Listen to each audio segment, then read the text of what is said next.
Granite Finance Business School, High-Tech City, Hyderabad. BCom, BBA, PGDM, MBA. Call 900 non veg ప్రియులకు good news. Telugu రాష్ట్రాల్లో chicken ధరలు తగ్గాయి. ఇటీవల kilo chicken 350 రూపాయల వరకు చేరుకుంది. అయితే ఆ తర్వాత పడిపోతూ స్థిరంగా కొనసాగుతున్నాయి. ఆదివారం చికెన్ ధరలు స్థిరంగా ఉన్నాయి. ఆదివారం కావడంతో నాన్ వెజ్ ప్రియులు మాంసం దుకాణాల ముందు క్యూ కడుతున్నారు.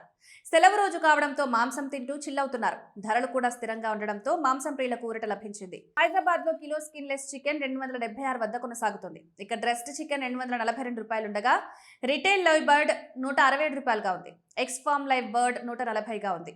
విజయవాడలో KG skinless chicken 267, dressed chicken 235, retail live bird 162, farm దగ్గర లైవ్ బర్డ్ 135 రూపాయలు ఉంది. కరీంనగర్ జోన్లో స్కిన్లెస్ 276 రూపాయల వద్ద కొనసాగుతుంది. వరంగల్లో 280, కామారెడ్డిలో 290, గుంటూరులో 250, విశాఖలో 270, బాపట్లలో 300కి అమ్ముతున్నారు. చికెన్ ధరలు ప్రాంతాలను బట్టి మారుతున్నాయి. స్థానిక ఫార్మ్స్ నిర్వహణ, రవాణా ఖర్చులను బట్టి ధరల్లో మార్పులుంటాయి. ధరలు తగ్గడంతో సామాన్యులు ఊరట చెందుతున్నారు. మార్చి నెలాఖరులో చికెన్ ధరలు రికార్డు సృష్టించాయి. కిలో చికెన్ 400 వరకు చేరుకుంది. తర్వాత తగ్గుతూ వస్తుండగా రాబోయే రోజుల్లో మరింత పడిపోయే అవకాశం ఉందని నిపుణులు చెబుతున్నారు. తెలంగాణలో చికెన్ షాపులు బంద్ అయిన విషయం తెలిసిందే. దీంతో ఏపీలో అధికంగా కోళ్ల సరఫరా జరుగుతోంది. ఈ కారణంతో ధరలు తగ్గుతున్నట్లు వ్యాపారులు చెబుతున్నారు.